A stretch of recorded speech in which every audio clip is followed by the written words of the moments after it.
안녕하세요. 저는 결혼을 앞두고 파혼을 택한 평범한 여성입니다. 제게는 오래 사귄 남자친구가 있었고, 연애 기간 내내 별다른 충돌 없이 잘 지냈어요.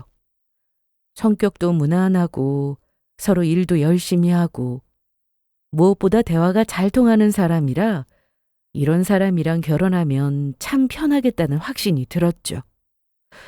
그래서 결혼 날짜를 잡고 예식장도 알아보고 이제 슬슬 혼수 얘기와 신혼집 준비만 남았다고 생각했습니다.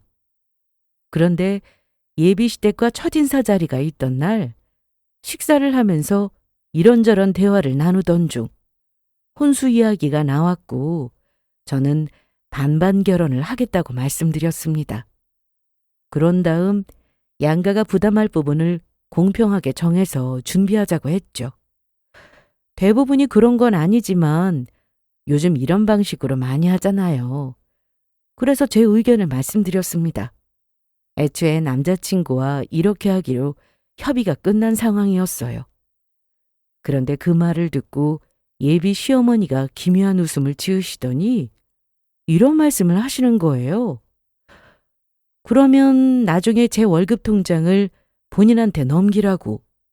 그래야 계산이 맞지 않겠냐고요. 그 말을 듣고 주변이 싹 정적에 잠겼는데 예비 시어머니는 아무렇지 않은 듯 미소를 짓고 계셨습니다. 그 말을 들은 후로 제 머릿속에는 수백 가지 생각이 휘몰아쳤어요. 그동안 당연하게 믿어왔던 것들이 뒤틀려 보이기 시작했거든요.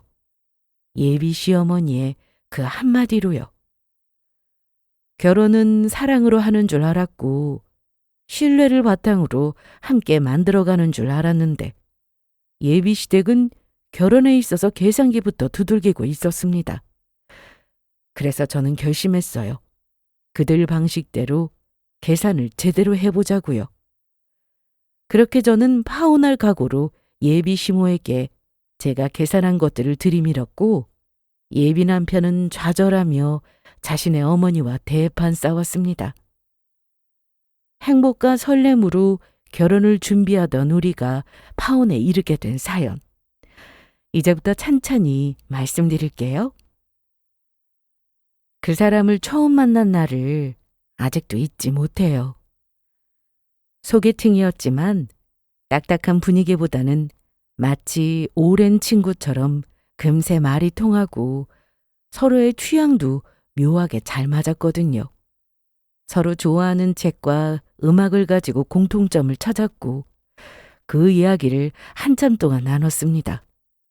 그뿐만 아니라 말끝마다 그렇게 겹치는 취향이 놀라웠고 한두 시간 이야기 나눴을 뿐인데 그 사람의 눈빛과 말투 그리고 편안한 분위기가 자꾸 생각났어요.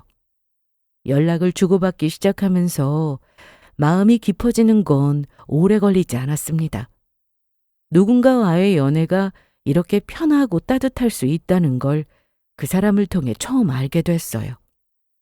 데이트할 때도 늘 저를 배려했고 작은 선물 하나에도 정성과 마음이 느껴졌죠. 저 역시 그런 사람에게 더 마음을 열 수밖에 없었어요. 나는 당신을 만나서 진짜 행운이라고 생각해. 나야말로 당신 없었으면 결혼 같은 거 꿈도 못 꿨을 거야. 그렇게 우리는 자연스럽게 미래를 이야기했고 결혼이라는 단어도 하나둘 입에 올리기 시작했어요. 연애 1년쯤 되었을 때였죠. 양가 부모님께 인사를 드리기로 했고 그 사람이 먼저 제 친정에 인사하러 오게 됐습니다. 그날 그는 깔끔한 셔츠에 단정한 정장을 입고 떨리는 손으로 과일 바구니를 들고 찾아왔어요. 평소처럼 웃던 사람도 부모님 앞에서는 긴장한 티가 역력했죠. 아버님, 어머님, 처음 뵙겠습니다. 아이고, 오늘아 수고했어요. 들어와요, 들어와. 다행히 친정 부모님도 그 사람을 좋게 봐주셨어요.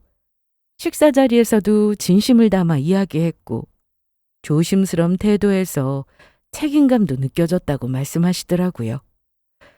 그렇게 편안한 분위기에서 결혼에 관한 이야기가 오가기 시작했어요. 예식장, 신혼집, 혼수, 이런 현실적인 문제를 간단하게 이야기 나눴습니다. 그때 예비 남편이 조심스럽게 이야기를 꺼냈어요. 저는 여자친구만 괜찮다면 결혼 준비는 반반씩 준비하고 싶어요. 본격적으로 결혼 준비에 들어가면 신혼집이랑 혼수 등 준비할 게 많잖아요. 예식 비용도 다 포함해서 같이 부담하면 어떨까 싶어요.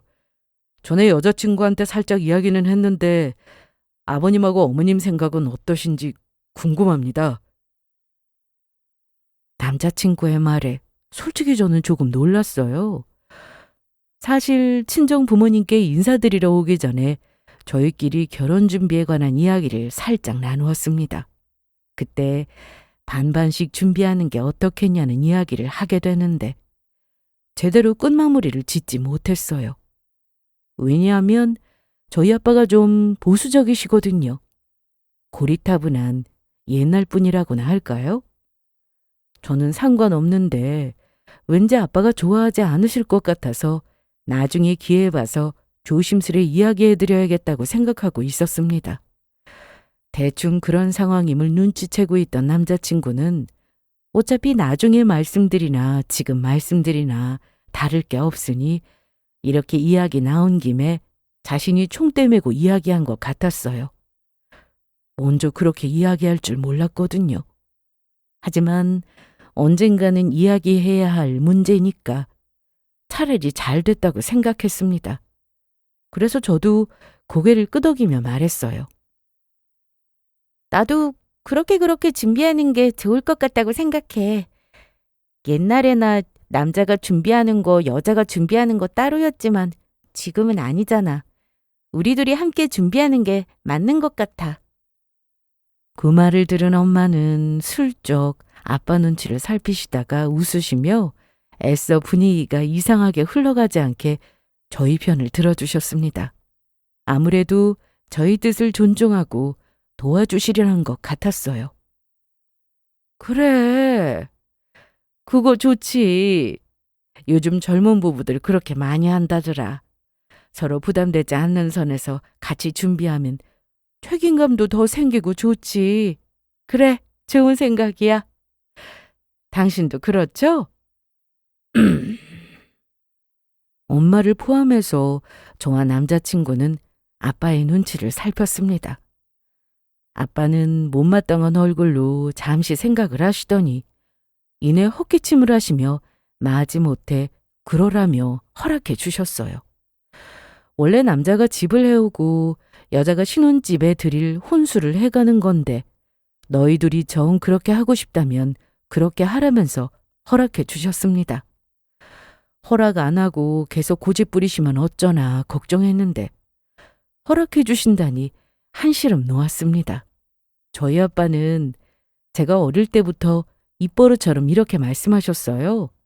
우리 딸 데려갈 놈은 못해도 집 한 채를 해와야 한다고요. 집도 한 채 못 해오는 놈한테는 귀한 우리 딸 절대로 못 준다고 하셨죠. 처음에는 그냥 농담처럼 하시는 말씀인 줄 알았는데 제가 어릴 때부터 다 클 때까지 그런 말을 계속 고정적으로 하시더라고요. 어느 순간 느꼈습니다. 아빠가 제게 하신 말씀이 진심이라는 것을요. 하긴 모든 부모가 다 같은 마음이겠죠. 세상 그 누구보다 귀한 자식인데 결혼해서 조금이라도 고생하지 않고 편하게 살기를 바라지 않겠어요? 아빠는 그런 마음이었습니다. 또 옛날에는 남자들이 집을 해오는 문화였으니까 아빠는 그걸 당연하게 생각하셨습니다. 아빠도 엄마랑 결혼하실 때 낡은 집이라도 해오셨거든요. 남자가 사랑하는 사람을 엄마를 포함해서 저와 남자친구는 아빠의 눈치를 살폈습니다. 아빠는 못마땅한 얼굴로 잠시 생각하시더니 이내 헛기침을 하시며 마지못해 그러라며 허락해 주셨어요. 사랑하는 사람을 책임질 줄 알아야 안정적인 가정을 꾸릴 수 있다고 생각하시는 듯 했습니다. 그래서 남자친구의 이야기를 들으시면 안 된다고 반대하실 줄 알았는데 의외로 허락하시더라고요. 아무래도 우리 둘이 많이 사랑하고 있고 또 엄마도 아빠 옆구리를 찔러가며 적당히 분위기 맞춰서 넘어가라고 하시니까 마지못해 그러신 듯 했어요. 그래도 다행히 허락해 주셔서 남자친구와 저의 마음은 한결 홀가분해질 수 있었습니다. 그날 이후 우리는 정말 하나하나 직접 정리해가며 함께 결혼을 준비해 나갔어요. 예식장은 어디로 할지, 신혼여행은 국내 가는 게 좋을지 해외로 가는 게 좋을지, 심지어 식탁 색깔까지 서로 의견을 맞춰가며 행복한 미래에 관한 이야기를 나누었죠. 그땐 진심으로 믿었어요. 이 사람과 나는 같은 방향을 보고 있고 무엇이든 함께 맞춰가며 살아갈 수 있을 거라고. 하지만 그 모든 신뢰가 뒤집히는 건 단 하루도 걸리지 않았어요. 예비시댁에 첫 인사를 간 날, 그곳에서 마주한 한마디로 제 모든 믿음이 와르르 무너질 줄, 그땐 정말 상상도 못했습니다. 예비시댁에 인사를 드리기로 한 날, 저는 며칠 전부터 분주했어요. 입고 갈 옷도 새로 사고 방문 예절을 다시 검색해보고 심지어 부모님께 드릴 선물도 몇 번을 고민했습니다. 그렇게 날짜까지 잡아두고 기대하며 기다리던 어느 날 예비 시모가 갑작스럽게 병원에 입원하셨다는 연락을 받았어요. 우리 엄마 병원에 입원하셨어. 뭐? 아니 왜? 무슨 사고라도 나신 거야? 괜찮으셔? 사고는 아니고 갑상샘에 혹이 발견돼서 정밀검사 받으셔야 한대. 그 후에 치료도 받아야 하니까 한동안 입원하셔야 할 것 같아. 다 준비했는데. 갑작스런 예비 시모의 입원 소식에 처음에는 놀라기도 했지만 다음은 걱정스러웠습니다. 결혼하면 제가 모실 시어머니잖아요. 인사드린 다음에 구체적인 결혼 일정 잡고 본격적으로 준비에 들어가야 하는데 좋은 일 앞두고 아파서 고생하시면 어쩌나 걱정되더라고요. 예비 시모는 그동안 바쁘셔서 제대로 건강검진도 못 받으시다가 모처럼 시간상으로 여유가 나서 검진 받으셨는데 그때 갑상샘에 혹이 생긴 걸 알게 되셨대요. 생각보다 혹이 꽤 안 좋아서 입원 기간이 꽤 길어졌습니다. 검사 결과 다행히 암은 아니지만 그래도 치료 때문에 생각했던 것보다 길게 입원하시게 됐죠. 그러다 보니 예정했던 시댁 방문도 자연스레 미뤄지게 되었습니다. 저는 남자친구에게 결혼식 준비 일정이 조금 밀리기는 하겠지만 건강이 먼저니까 괜찮다고 그냥 여유 있게 준비하면 될 것 같다고 했습니다. 저는 그렇게 마음을 정리했어요. 예비 시모도 워낙 꼼꼼하신 성격이라 나중에 뵙더라도 오히려 차분하게 이야기가 잘 통할 거라고 긍정적으로 생각했죠. 게다가 전에 한번 남자친구가 말하기를 예비 시모께서 반반 결혼 이야기를 들으시고도 딱히 뭐라 하지 않으셨다고 했어요. 그래서 예비 시댁에 인사드리기 전에 남자친구와 결혼 준비에 관하여 이야기를 먼저 나눌 수밖에 없었습니다. 저희 부모님께서 그러하셨듯 예비 시부모님도 저희의 의견을 전적으로 존중해 주실 거라 생각했기 때문이에요. 그래서 걱정되는 마음은 조금도 없었고 이제 본격적으로 결혼 준비를 시작해보자 라는 설렘이 더 컸습니다. 그리고 드디어 예비 시모가 퇴원하시고 며칠 뒤 저희는 약속한 날짜에 맞춰 예비 시댁에 인사를 드리러 가게 되었죠. 평소보다 일찍 일어나서 정성 들여 차려입고 남자친구와 함께 케이크와 과일 바구니를 들고 예비 시댁 문을 두드렸어요. 안녕하세요. 처음 뵙겠습니다. 병원에 입원하셨다는 이야기 들었어요. 병원 생활하느라 고생 많으셨죠? 퇴원 축하해요. 저는 미리 생각해둔 인사를 건네며 밝게 웃어 보였습니다. 예비 시모는 오랜 병원 생활로 지친 듯한 얼굴이었지만 그래도 저를 반갑게 맞아주셨어요. 그래요. 멀리 오느라 고생했어요. 들어와요. 처음 분위기는 나쁘지 않았어요. 간단히 과일을 나누며 이런저런 이야기를 나눴고 예비 시모는 중간중간 건강 이야기도 하시면서 한숨을 쉬시기도 하셨어요. 그렇게 1시간쯤 흐른 뒤 결혼식 준비 이야기가 자연스럽게 나왔고 예비 남편이 저를 보며 조심스럽게 말문을 열었어요. 엄마, 전에 말씀드렸던 것처럼 결혼 준비는 반반씩 하기로 했어요. 집이랑 혼수, 결혼 준비에 관한 모든 건 반반씩 준비할 거예요. 부족한 건 대출받을 거고요. 남자친구는 예식 비용이랑 신혼여행 등등 모든 걸 다 똑같이 부담할 거라고 이야기했고 저도 고개를 끄덕이며 미소 지었어요. 그게 우리 둘이 합의한 공평한 결혼 방식이었으니까요. 그런데 바로 그 순간 예비 시모의 표정이 아주 잠깐, 정말 아주 잠깐 굳는 걸 느꼈습니다. 웃음기 없는 눈빛과 다물어진 입술, 그리고 순간적으로 무거워지는 분위기. 처음에는 뭐지?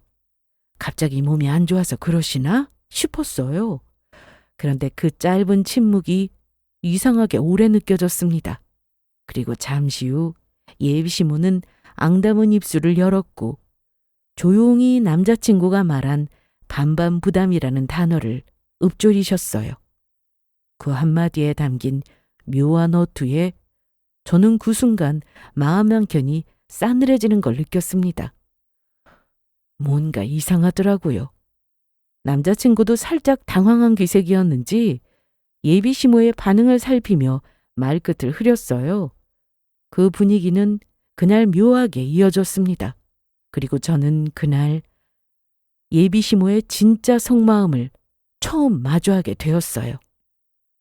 분위기는 이상했지만 예비 시모는 별다른 말을 하지 않았고 그렇게 첫 예비 시댁 방문은 마무리되었습니다. 하지만 예비 시댁 방문이 끝난 뒤에도 저는 마음 한켠이 계속해서 무거웠어요. 예비 시모의 반응이 뭔가 이상하다는 느낌이 계속 저를 따라다녔죠. 그때까지만 해도 몸이 안 좋아서 그런가 보다. 오랫동안 입원하셨으니까 피로가 남아있을 거라고 스스로 위로하며 넘기려고 했어요.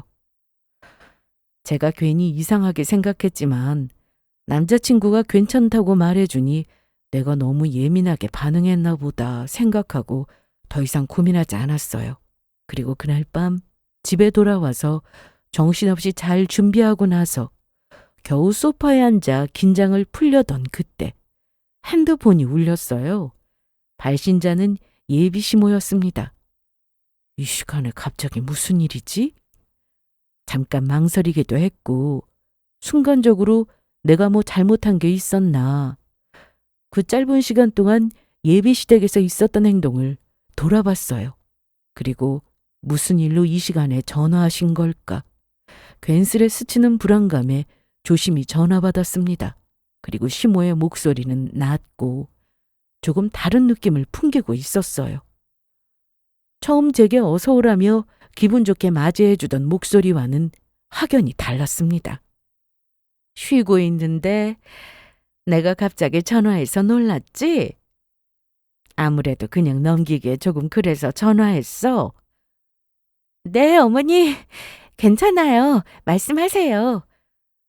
다른 건 아니고 내가 계속 곰곰이 생각해 봤는데 아무래도 반반 결혼은 조금 아닌 것 같아.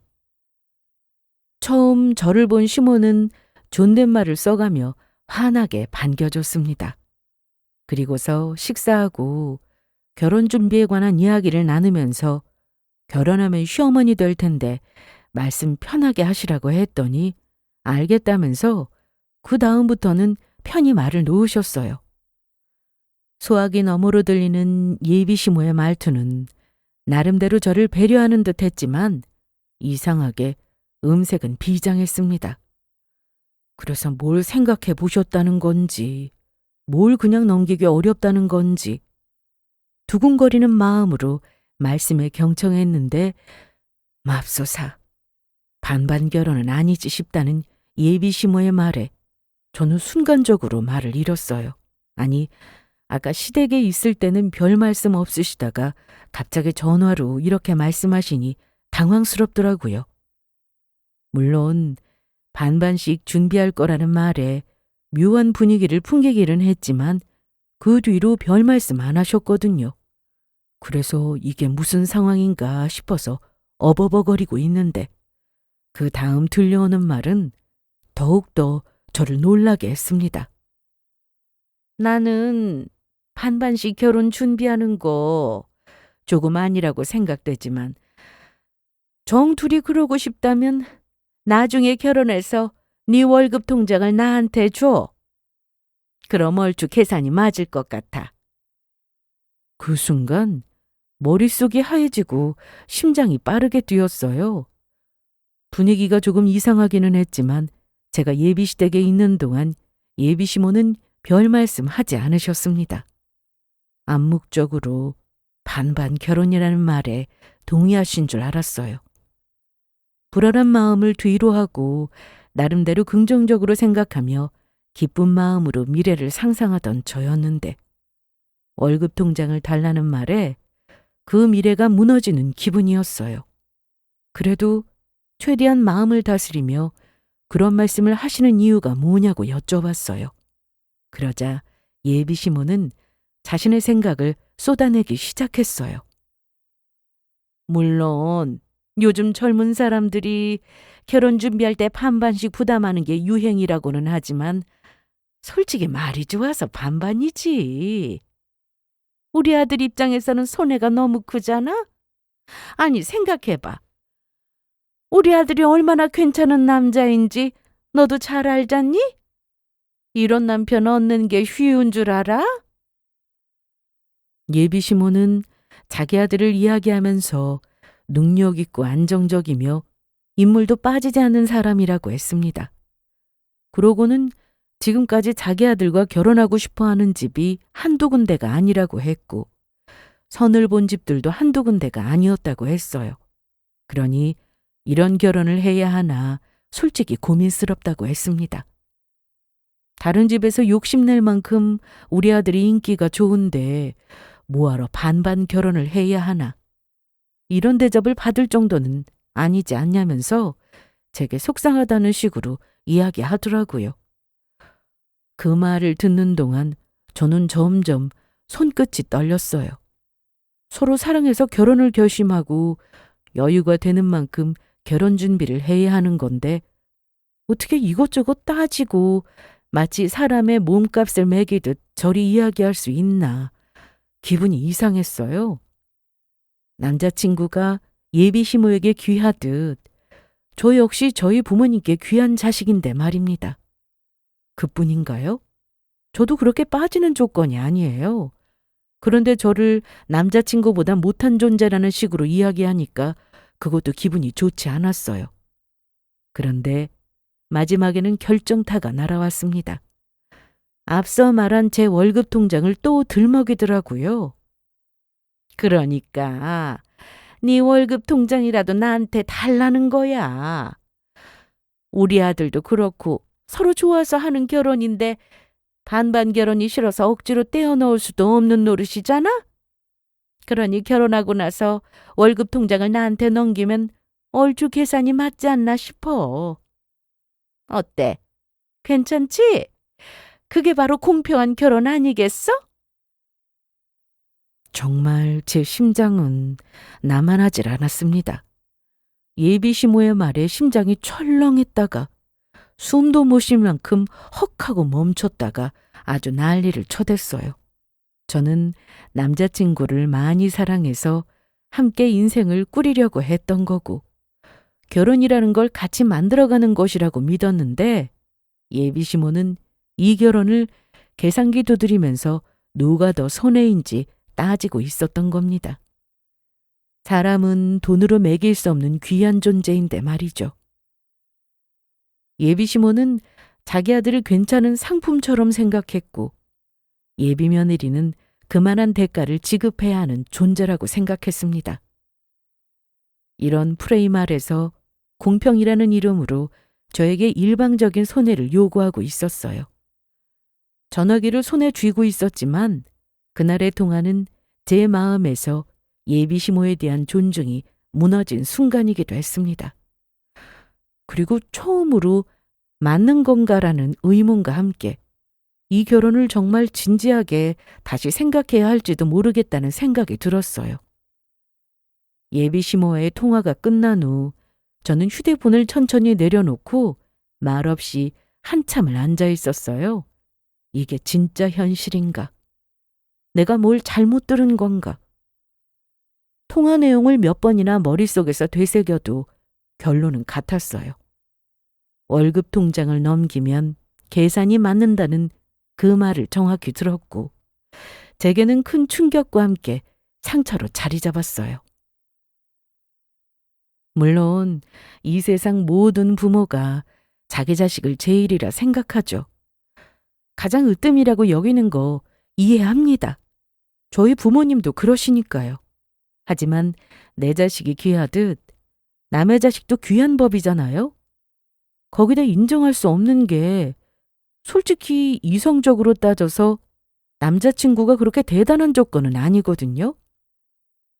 직업이나 연봉이 엄청나게 잘난 게 아닙니다.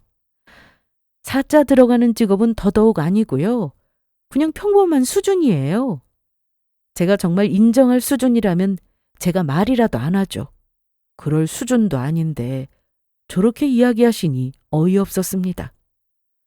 솔직히 연봉은 제가 남자친구보다 조금 더 높은 편이었거든요. 아무튼 기분이 썩 좋지 않았지만 이걸 바로 표현하는 건 아니라 생각되어 신중히 생각하는 게 맞다는 결론이 났어요.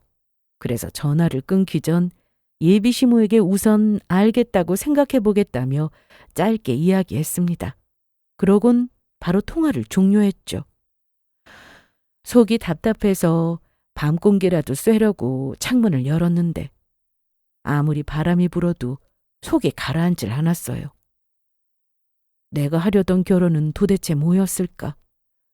두 사람의 인생이 함께 어우러지는 약속이라고 믿었는데 이걸 계산으로만 보고 있었던 예비 시모에게 크게 실망했습니다. 이 일이 있고 나서 한동안 많은 생각을 하며 지냈어요. 그러다가 아무래도 혼자 생각해봤자 해결되지 않을 거라는 생각에 도달했고 그래서 결국 남자친구에게 솔직히 말해야겠다고 마음먹었어요. 그리고 남자친구에게 퇴근 후 만나자고 연락해서 카페에서 마주 앉았어요. 남자친구는 평소와 다름없이 웃으며 저를 챙겼지만 제 얼굴을 보곤 곧장 눈빛이 달라졌습니다. 무슨 일이냐는 물음에 저는 잠시 머뭇거리다가 조심스럽게 예비 시모와 나눈 전화 이야기를 꺼냈어요. 예비 시댁에 처음 인사드리러 간 날, 그날 밤에 어머님이 나한테 전화하셨어. 엄마가? 무슨 일로? 반반 결혼 마음에 안 드신대. 나에 비해 우리 아들이 너무 아깝다면서 나중에 결혼하면 내 월급 통장이라도 넘기라고 하시더라. 그 말에 남자친구는 당황한 표정으로 눈을 깜빡였어요. 그러고는 그게 무슨 소리냐고 자신의 엄마가 정말 그런 말씀을 하셨냐며 물었습니다. 제가 예비 시댁에 처음으로 방문해서 반반 결혼에 관해 이야기를 나눌 때 별다른 말씀이 없기도 하셨고 그 후에 제게 전화한 것도 말씀하지 않으셨는데 갑자기 그게 무슨 말이냐면서 믿기 어려워하는 눈치였어요. 그래서 저는 사실이라고 이야기하고는 핸드폰을 꺼내서 시모에게 전화 온 통화 내역을 보여주며 확인시켜 줬습니다. 너무 손해보는 결혼이라 속상하시대. 그렇다고 서로 좋아서 하는 결혼인데 반대할 수는 없는 노릇이고. 그래서 내 월급 통장을 넘겨주면 계산이 맞다고 하셨어.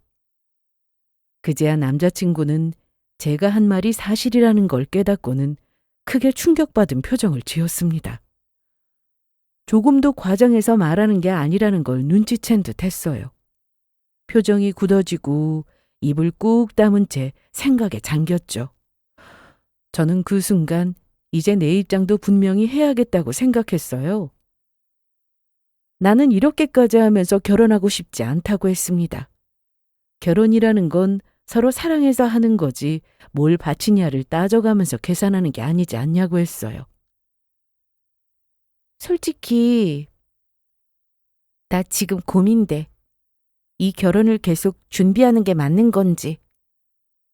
그 말을 들은 남자친구는 한숨을 내쉬며 미안하다고 말했어요. 그러고는 그게 사실이라면 정말 충격이라고 했고 집에 가서 엄마와 제대로 이야기해보겠다고 했습니다. 그날 남자친구는 오랫동안 침묵에 잠겼고 표정엔 복잡함과 당혹함이 뒤섞여 있었어요. 저 역시 그때 처음으로 이 결혼이 우리 둘만의 문제가 아니라는 걸 절실히 깨달았습니다. 이제부터는 진짜 싸워야 할 게 서로의 마음이 아니라 우리 사이를 쪼개려고 하는 예비시모의 욕심이라는 것도요. 그날 밤 집에 돌아오자마자 거실 소파에 퍼져 앉아 하루 종일 마음속에 맴돌던 불안과 답답함을 붙잡고 있었어요. 남자친구에게선 연락이 없었고 저는 막연하게 기다릴 일만 남았죠. 그렇게 해결되지 않는 마음을 품고 그저 기다렸습니다. 그리고 며칠 후 늦은 밤이 되었을 때였어요. 현관문 벨이 울렸고 문을 열자 남자친구가 피곤한 표정으로 서 있었어요. 남자친구는 급하게 할 말이 있어서 왔다고 했고 저는 친정 부모님께 들킬까 봐 얼른 남자친구를 데리고 집 앞 공원으로 향했습니다. 공원에 들어서자마자 남자친구와 마주보고 서서 표정을 살폈어요. 솔직히 남자친구한테 예비시모와 있었던 일을 이야기한들 크게 뭐가 달라질까 싶었어요. 그러면서 한편으로는 그래도 기대를 품었습니다. 다른 사람도 아니고 남자친구는 예비시모의 아들이잖아요. 자식이 이야기하면 예비시모의 마음이 달라질지 모른다는 기대감이 들더라고요. 그리고 남자친구가 저를 찾아왔을 때 드디어 이야기가 끝났구나. 답답했던 제 마음에 해결책을 주고자 온 거라는 생각에 두근거리기도 했습니다. 그렇게 잘 해결된 건가 하는 마음으로 남자친구의 표정을 살피며 조심스레 어떻게 됐냐고 물었어요. 그런데 남자친구는 아무 말 없이 고개를 돌리더니 잠시 침묵을 지켰습니다. 그러고는 작게 한숨을 한번 쉬고는 아주 천천히 말을 꺼냈어요. 엄마랑 이야기해봤는데 그 월급 통장 말이야. 그거 한 5년만 엄마한테 넘겨주면 안 될까? 뭐? 5년? 5년이라는 말에 제 가슴은 쿵 하고 내려앉았어요. 이게 대체 무슨 소리인가 싶어서 그게 무슨 소리냐고. 왜 5년이나 월급 통장을 넘겨야 하냐고 묻자 남자친구는 설득하려고 노력했는데 도무지 엄마가 마음을 돌리지 않으셨다고 했습니다. 그리고 겨우 얻어낸 결론이 더도 말고 덜도 말고 딱 5년만 제 월급 통장을 예비시모에게 넘기는 거였어요. 진짜 엄청난 주먹으로 머리를 한 대 맞은 것처럼 정신이 얼얼했습니다. 기가 차서 그러면 반반 결혼은 그대로 진행하는 거냐고 물었어요.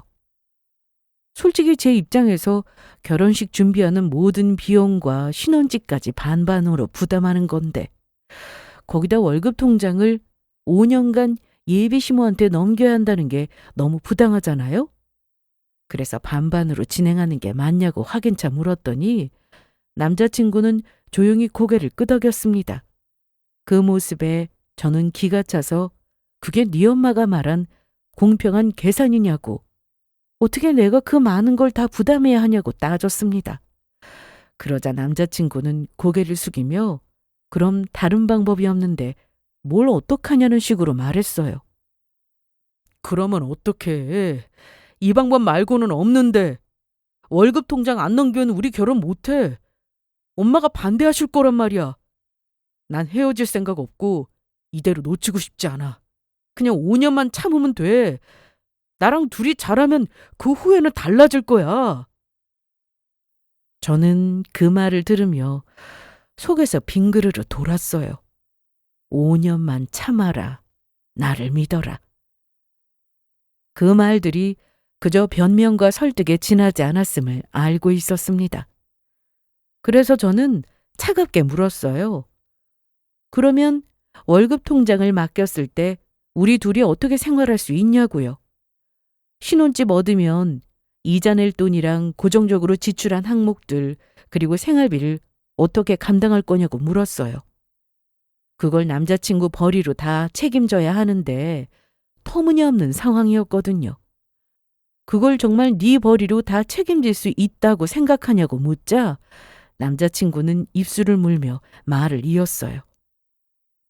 물론 힘들겠지. 하지만 죽으란 법은 없잖아. 어떻게든 잘 해결될 거야. 매년 연봉 협상도 할 거고 내가 투잡을 뛰던 주말마다 아르바이트를 하던 어떻게든 책임질게. 남자친구는 자신을 믿어달라며 저를 설득했습니다. 물론 자신이 그렇게 노력한다고 해서 풍족하지는 않겠지만 그래도 어찌어찌 먹고 살 수는 있지 않겠냐고 했어요. 그러고는 눈 딱 감고 제발 5년만 참자고 했습니다. 그래도 자신과 헤어지는 것보다는 그게 낫지 않겠냐고 했죠. 달콤하지만 날카로운 칼날 같았어요. 잘 생각해봐. 결혼 엎어지고 헤어지는 것보다는 그냥 5년간 엄마한테 월급 통장 주는 게 낫지 않겠어? 이게 최선이야. 책임은 무슨 책임? 그럼 무책임한 말이 어디 있어? 남자친구의 되지도 않는 설득에 저는 고개를 저었습니다. 말이 책임이지 전혀 믿을 수 없었어요. 왜냐하면 그건 그냥 그렇게 하겠다는 말뿐이잖아요. 확실하게 정해진 것도 아니고 어떻게 될지도 모르는 막연한 말일 뿐이었습니다. 사람이라는 게 한 치 앞을 내다볼 수 없는 거잖아요. 혹시라도 일이 잘 안 풀리면 어쩌려고 무조건 자신을 믿어달라는 건지 어이없었습니다. 남자친구가 저랑 헤어지기 싫어서 이러는 건 충분히 이해하지만 그렇다고 이건 해결책이 될 수 없는 노릇이었어요. 그때야 비로소 깨달았습니다. 뭔가 잘못되고 있다는 것을요. 애써 무너지는 모습을 보이지 않으려 했지만 속이 타들어갔고 눈앞이 어두워졌어요. 저는 말도 안 되는 이야기라며 부정했고 남자친구는 계속해서 저를 설득하려고 노력했습니다. 계속 같은 이야기만 도돌이표처럼 이야기하고 있으니 그만하고 우선 집으로 돌아가라고 했어요. 나도 더 생각할 시간이 필요하다고 했습니다. 마음이 너무 지치니까 다 귀찮고 혼자 있고 싶더라고요. 그렇게 남자친구를 보내고 방으로 들어왔습니다. 그리고 괜한 기대감으로 설렜던 제 마음을 꾸짖었죠. 또 앞으로 어떻게 하면 좋을지 진지하게 생각했어요. 며칠 동안 저는 숨가쁘게 마음속을 헤맸어요. 책상 앞에 앉아 두 갈래 길 사이에서 수백 번 망설였죠. 하나는 예비시모를 설득하는 것, 다른 하나는 모든 걸 얻고 끝내는 것. 남자친구를 사랑하지만 월급 통장을 내놓고까지 결혼해야 하나 라는 질문이 계속 제 머릿속을 맴돌았어요. 앞으로 내가 고생해서 번 돈을 고스란히 예비시모에게 줘야 하는데 그걸 참을 만큼 결혼을 해야 하나 싶더라고요. 제대로 현타가 온 상황이었습니다.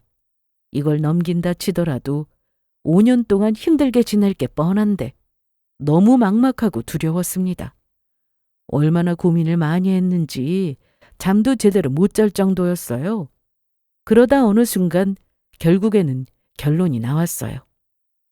저는 절대 그 조건을 받아들일 수 없다는 거였습니다. 사랑보다 돈이 중요한 건 아니지만 이건 애초에 말도 안 되는 조건이었잖아요. 또 제가 원하던 결혼도 아니었고요. 하지만 남자친구와 헤어질 결심은 하지 못했습니다. 그래서 최후의 기회를 주기로 했어요.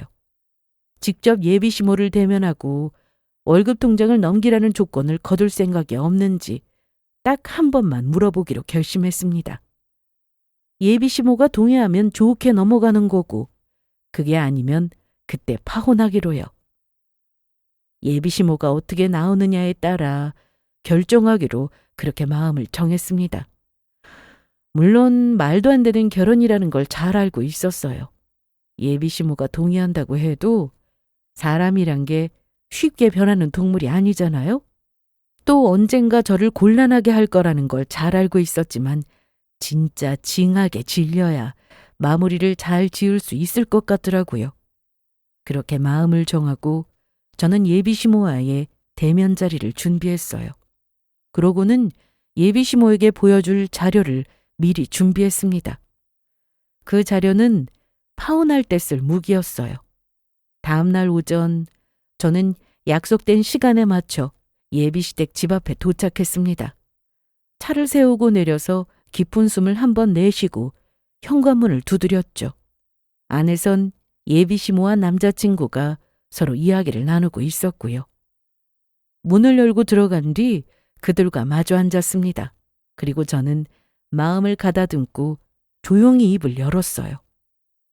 그동안 정말 많이 생각했는데 그 전에 예비시모에게 월급 통장을 넘기라는 조건을 없던 일로 하실 생각이 있는지 마지막으로 여쭤보고 싶다고 했습니다. 그 질문이 끝나자마자 예비시모의 얼굴이 순간 확 굳어지더니 낮고 단호한 목소리로 이렇게 말씀하셨어요. 없던 일로 할 생각? 없다. 그런 질문을 뭐 하려 하니? 우리 아들이 어떤 아들인데 내가 없던 일로 할 것 같아? 월급 통장 넘기기 싫으면 결혼이고 뭐고 다 없던 일 되는 거야. 우리 아들하고 헤어지고 싶으면 마음대로 해. 우리는 아쉬울 거 하나도 없으니까. 그 말에 남자친구의 표정도 순간 흔들렸지만 예비시모는 이어서 말했어요. 그나마 아들이 사정해서 5년만 월급 통장 쥐고 있는 거로 합의한 거라고 했습니다. 그러고는 그걸 감사하게 여겨야 한다고 했어요. 그 말을 듣는 순간 제 마음속엔 차가운 결심이 내려졌어요. 이 결혼을 없던 일로 하기로요. 그렇게 마음속으로 정리를 끝마치고 저는 조용히 입을 열었습니다. 그래요. 좋아요. 어머님이 원하시는 대로 할게요. 대신 저한테는 뭘 주실 건가요? 이 집으로 할까요? 보니까 집값이 꽤 올랐던데 제가 5년 동안 월급 통장을 어머님께 드리고 나면 그 후에 이 집을 제 명의로 변경해 주세요. 제 말에 예비시모와 남자친구는 서로 눈빛을 교환하며 지금 무슨 말을 들은 거지? 라는 듯 입을 벌리고 있었어요. 그러다 정신을 차린 예비시모는 제게 그게 무슨 뜻이냐고 물었습니다. 왜 본인들 집을 제게 넘겨야 하냐고 제정신이 아닌 것 같다고 혀를 차며 말했어요. 남자친구도 몸을 앞으로 기울이면서 부모님 집의 명의를 왜 돌려야 하냐고 물었습니다. 저는 어이없어 하는 둘을 똑바로 바라보며 이렇게 말했어요. 그야, 제가 더 조건이 좋으니까 그렇죠. 그 전에 이것부터 보시겠어요? 이해를 돕기 위해 미리 준비해왔어요. 그 말을 끝으로 저는 미리 준비한 서류 봉투를 하나 꺼내서 그들 앞에 탁 내려놓았습니다.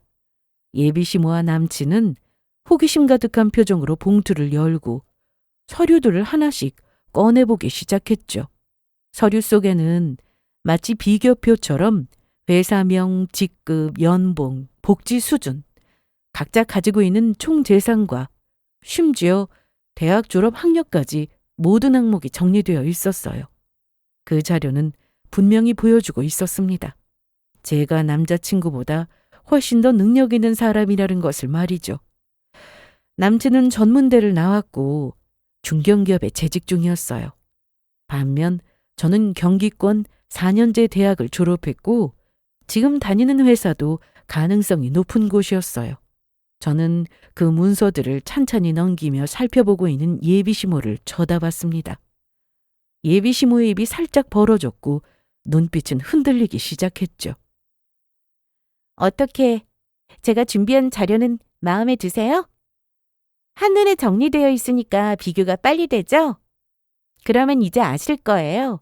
제가 어머님 아들보다 훨씬 능력이 있다는 걸요. 그러니까 저도 그에 맞는 보상을 받아야 하지 않겠어요? 어머님 아들이 5년간 제 월급 통장을 쥐고 계셔야 하는 정도면 이 정도는 이 집 한 채는 받아야죠. 예비시모는 아무 말도 못하고 손에 든 서류만 내려다보고 있었고 예비남친은 떨리는 목소리로 진심으로 하는 말이냐고 물었습니다. 저는 확신에 찬 표정으로 고개를 끄덕였어요. 그리고 아무렇지 않다는 듯 이야기를 계속했습니다.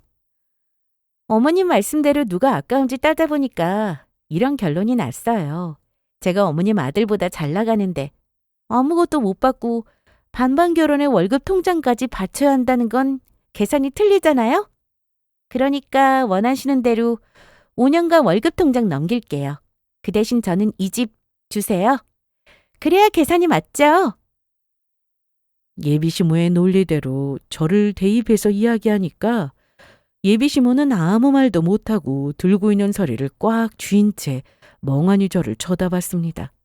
저는 그런 예비시모를 똑바로 바라보며 나도 집에서 귀한 자식이고 외모도 이만하면 빠지지 않는다고 어머님 아들 아니더라도 만날 남자는 수도 없이 많다고 했어요.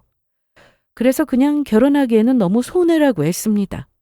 그 순간 예비시모의 얼굴은 완전히 굳었고 남친은 충격으로 얼굴이 하얘졌어요. 그 표정을 두 눈으로 직관하니까 그제야 꽉 막혔던 제 속이 뻥 뚫리는 것 같았습니다. 예비시모와 남자친구는 제 앞에 놓인 자리를 멍하니 바라보다가 얼굴이 점점 일그러지기 시작했어요. 곧 예비시모가 테이블을 탁 치며 자리에서 벌떡 일어났습니다. 아니, 이게 말이 되는 소리야? 집을 넘겨달라는 건 너무 과하잖아! 그렇게 흥분한 목소리로 쏘아붙였고 이내 꺼내든 건 역시나 기적의 논리였어요. 여자가 아무리 공부를 잘하고 돈을 잘 번다고 한들 남자랑 여자가 같냐? 우리 아들보다 벌이도 좋은데 그까지 돈이야 또 벌면 되는 거 아니냐? 그까지 월급 통장 하나 시어머니한테 바치는 게 그게 그렇게 아까우냐고 비아냥거렸습니다. 그래서 저도 예비시모가 한 말을 고스란히 돌려드렸어요. 이에는 이, 눈에는 눈. 받은 대로 고스란히 돌려주는 게 제일 현명한 거더라고요. 그럴 리가요. 저는 하나도 안 아까워요. 오히려 어머님이 아까워하시는 것 같은데요? 하나뿐인 며느리한테 집 한 채 주는 게 그렇게 아까우세요? 저는 어머니께 제 월급 통장 드리는 거 전혀 아깝지 않아요. 5년이고 10년이고 그렇게 할 수 있어요. 그럼 어머님도 이 집 한 채 정도는 그냥 넘겨주셔야 하는 거 아니에요? 아까워하는 사람은 제가 아니라 어머님이시잖아요. 제 말에 예비시모의 눈이 휘둥그레 커졌습니다. 저는 그 표정을 즐기며 한마디 더 보탰어요. 말이 나와서 하는 말인데 남자랑 여자가 다를 게 뭐가 있냐고. 그런 고리타분한 소리는 이 시대에 하면 큰일 나는 거라고. 남자건 여자건 하늘 아래 다 같은 사람 아니냐고. 그렇게 공평한 거 좋아하시는 분이 왜 남자랑 여자랑 차별하고 다르게 생각하냐고. 자꾸 그런 말도 안 되는 논리 들이밀지 말라고 비아냥거렸습니다. 오히려 무식한 티만 날 뿐이라고요. 예비시모는 눈을 껌뻑이며 더 이상 아무 말도 하지 못했어요. 얼굴이 빨갛게 달아올라서는 씩씩거렸습니다. 예비시모는 제게 말발로 완전히 밀렸어요. 뭐라고 반박하지는 못하고 그저 자신의 분을 못 이겨 화만 낼 뿐이었습니다. 말빨이 완전히 밀린 거죠. 이게 지금 뭐라는 거야? 무식? 누구한테 무식하다는 거야, 지금? 남자친구 엄마가 화를 내건 말건 저는 조금도 휘둘리지 않았어요. 그리고 일어나서 단호하게 말했습니다. 화내시는 거 보니 제 제안이 싫으신가 보네요. 좋아요. 그럼 어쩔 수 없이 파혼해야겠네요. 저는 어머님의 조건을 받아들였는데 어머님은 제 조건을 거절하셨어요. 그러니 파혼의 책임은 전적으로 어머님에게 있는 거예요. 그에 따른 손해는 알아서 책임지고 해결하세요. 아, 그리고 이제 소용없는 이야기지만 어머님 아들이랑 결혼하면 저희 부모님께서 남자친구 차 바꿔주고 이것저것 챙겨주신다고 했거든요. 어머님 때문에 남자친구는 그걸 놓치게 생겼네요. 그럼 이만. 그렇게 말하고 저는 고개를 숙여 인사한 후 조용히 집을 빠져나왔어요. 뒤이어 쫓아나온 예비 남자친구가 제 손목을 붙잡으며 정말 자신과 헤어질 거냐고 그럴 자신 있냐고 물었습니다. 저는 조용히 그를 올려다보며 말했어요. 피해자인 척 굴지 말라고요. 정작 상처받고 힘든 건 나였는데 누구 앞에서 상처받은 얼굴을 짓고 있냐고. 네가 그런다고 네가 한 잘못이 없어지는 게 아니라고 콕 집었습니다. 피해자는 네가 아니라 나야. 너 하나만 믿고 결혼하려고 마음먹었는데 넌 네 엄마한테 휘둘리기나 했잖아? 행복해지려고 결혼하는 거지 불행해지려고 결혼하는 게 아니잖아? 결혼 문턱 넘자마자 불행하게 살아야 한다면 난 미련 없이 헤어질 거야. 결국 나 하나 지키지도 못하면서 뭘 믿으라고 큰 소리 치니? 그리고 내가 예정 생각해서 충고하는데 너 결혼하고 싶으면 네 엄마 단속 똑바로 해. 누가 너랑 결혼하려고 하겠어? 그렇게 남자친구의 손을 뿌리치고 저는 돌아섰어요. 결혼 준비를 많이 한 건 아니었지만 몇 가지 계약이 있었기에 변호사를 통해 책임 소재를 정확히 따져 모든 손해는 예비 남자친구 측이 전부 떠안게 되었어요. 그렇게 혼수 없이 시작될 뻔했던 결혼은 깔끔하게 파혼됐고 저는 다시 평온한 일상으로 돌아올 수 있었어요. 더 이상 누구에게 휘둘리지 않고 어디에도 휘청이지 않는 제 인생을 제가 지키는 삶. 그게 얼마나 소중하고 자유로운지 이제는 너무 잘 알게 됐답니다. 여러분도 인생을 저울 위에 올려둘 필요 없어요. 내가 누군가를 좋아하는 만큼 그 사람도 나를 지켜줄 수 있어야 해요. 그게 아니라면 그 사랑은 사랑이 아니라 그저 무거운 짐일 뿐입니다. 저는 그 짐을 내려놨고 지금은 너무 가볍고 행복하게 잘 살고 있답니다. 여러분도 행복한 순간만 가득하기를 바랄게요. 그럼 지금까지 저의 긴 사연을 들어주셔서 감사합니다.